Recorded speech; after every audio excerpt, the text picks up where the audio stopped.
Assalamualaikum warahmatullahi wabarakatuh. Alhamdulillah, pada hari ini kita akan membahas salah satu topik dalam perkuliahan kita dalam mata kuliah ilmu pendidikan Islam dengan pembahasan tradisi ilmiah dan budaya akademik dengan tujuan agar mahasiswa mampu menganalisis tradisi ilmiah dan mahasiswa mampu menerapkan budaya akademik dalam perilaku belajar. Tradisi ilmiah bukanlah semata aktivitas penelitian di laboratorium, melainkan sebuah atmosfer intelektual dan budaya yang menyeluruh yang mendorong umat Islam maju dalam ilmu pengetahuan, kebudayaan, dan peradaban.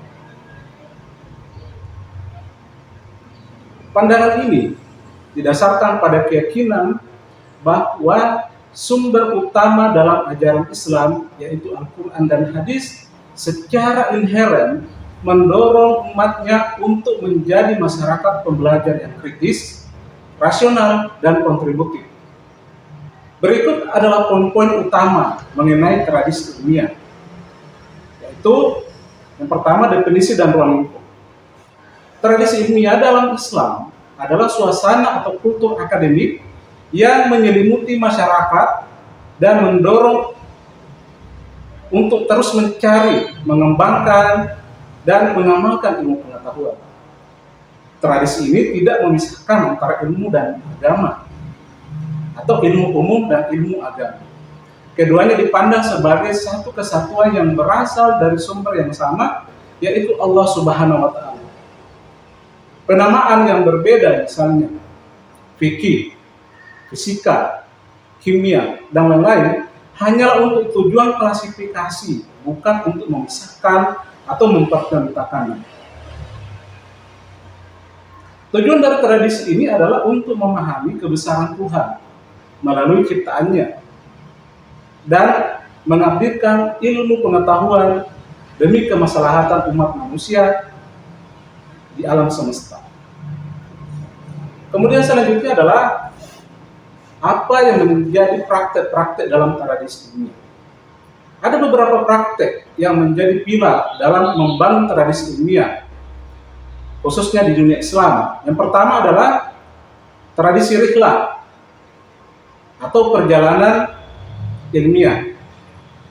Ini adalah praktek paling fundamental di mana seorang penuntut ilmu melakukan perjalanan jauh dari satu wilayah ke wilayah yang lain, bahkan menetap dalam waktu yang lama, demi mencari guru, memperdalam ilmu, dan berdiskusi dengan ulama-ulama lain.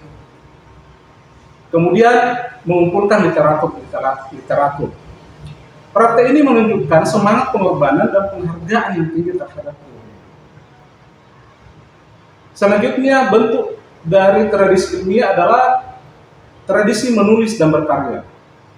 Para ulama tidak hanya belajar, tetapi juga aktif menuliskan pemikirannya, hasil penelitiannya, dan syarah atau penjelasan-penjelasan mereka ke dalam buku atau kitab. Produktivitas dalam menulis ini memastikan ilmu pengetahuan tidak hilang dan dapat disebarkan secara luas melintasi generasi. Kemudian selanjutnya adalah tradisi menghafal. Menghafal, khususnya Al-Quran dan Hadis, serta kitab-kitab lainnya, dianggap sebagai tahap dasar untuk menguasai kerangka ilmu sebelum masuk ke analisis yang lebih dalam. Ini melatih ketajaman ingatan dan pemahaman fundamental. Selanjutnya, tradisi diskusi dan debat ilmiah. Lingkungan pendidikan Islam harus dihidupkan dengan forum-forum diskusi, seminar, dan bahkan debat yang memungkinkan terjadinya pertukaran gagasan secara kritis dan terbuka. Selanjutnya adalah yang akan kita kaji atau yang akan kita bahas, yakni etika dan adab dalam budaya akademik. Dalam Islam, menuntut ilmu tidak bisa dilepaskan dari etika dan adab. Ilmu dan adab keduanya harus berjalan beriringan. Prinsip-prinsip etika dan ada dalam budaya akademik. Yang pertama adalah niat yang ikhlas. Menuntut ilmu harus dilandasi dengan niat tulus karena Allah, bukan untuk mengejar jabatan atau pujian manusia, tetapi untuk menjadi manusia seutuhnya sebagai insan kamil. Kemudian selanjutnya adalah kejujuran ilmiah. Ini mencakup larangan keras terhadap plagiarisme, memanipulasi data, atau berbohong dalam menyampaikan informasi. Seorang akademisi harus memegang teguh prinsip kejujuran dalam setiap karya dan ucapannya. Kemudian selanjutnya adalah tawadu. Ilmu yang dimiliki tidak boleh membuat seseorang menjadi sombong, arogan. Semakin berilmu, seharusnya seseorang itu semakin merasa tawadu atau rendah hati. Kemudian selanjutnya adalah menghormati guru dan sumber ilmu. Menghormati guru adalah kunci keberkahan ilmu. Ini diwujudkan dengan cara mendengarkan dengan baik, dengan serius, bertanya dengan sopan, dan tidak merendahkan pendapat guru meskipun kita berbeda pendapat. Selanjutnya adalah berani mengakui. Jika melakukan kesalahan dalam berpendapat atau dalam penelitian, seorang akademisi harus berani mengakui dan memperbaikinya. Ini adalah tanda kebesaran jiwa dan integritas. Dan yang pembahasan yang terakhir adalah bagaimana menunjukkan sikap ilmiah dan budaya akademik dalam kegiatan perilaku.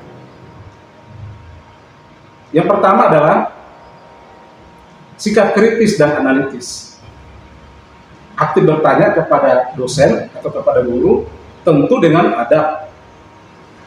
Tidak hanya menerima informasi secara pasif, lakukan analisis mendalam terhadap materi yang diterima. Kemudian selanjutnya adalah menghargai perbedaan pendapat. Dalam diskusi, jika ada teman atau dosen yang memiliki pandangan berbeda, hargai pendapat tersebut.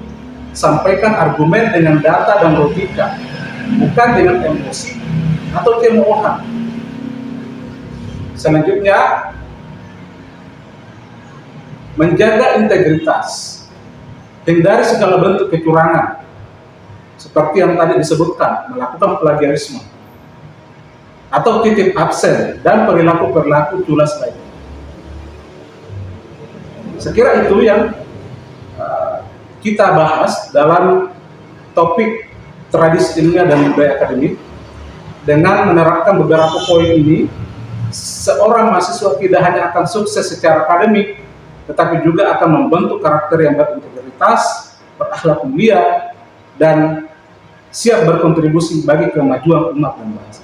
Saya kira ini yang bisa saya sampaikan. Adapun pertanyaan itu bisa dikirim ke form yang akan saya bagikan, dan insya Allah pada pertemuan selanjutnya kita akan membahas topik-topik yang tentunya juga sangat penting untuk kita bahas. Sekian dari saya.